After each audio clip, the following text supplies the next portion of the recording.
გალერეა იარტი გიორგი კობიაშვილის პერსონალურ გამოფენას მასპინძლობს. ექსპოზიციაზე სახელწოდებით ძე წარმოდგენილია სხვადასხვა დროს შესრულებული ნამუშევრები. გამოფენა ძირითადად ფერწერულ ნამუშევრებს აერთიანებს. ექსპოზიცია 25 აპრილს დაიხურება.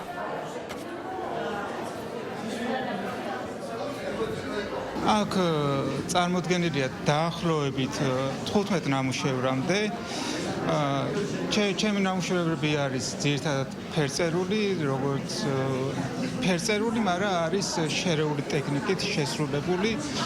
როგორც ზეთი, აკრილი, სხვადასხვა მასალა არის შერეული და წარმოდგენილი არის თან მამაჩემის ნამუშევრებიც, ქანდაკებები აქვს წარმოდგენილი. გიორგის ნამუშევრებში ყოველთვის დიდი ადგილი ეთმობა რელიგიურ თემას და მინდა ხაზი გაუსმა, რომ ეს სახარების სხვადასხვა ილუსტრაციები აბსოლუტურად სხვაგვარად არის დანახული ავტორის მიერ და არ არის ეს კომპოზიციები გამოყენებული სხვა სადმე. გარდა იმისა, რომ არის შესანიშნავი ფერწერა, ძართული ნამუშევრებია, იმიტომ რომ არის ბევრი სხვადასხვა მასალის შერწყმა, აქ არის მეტალი, ხე და ასე შემდეგ.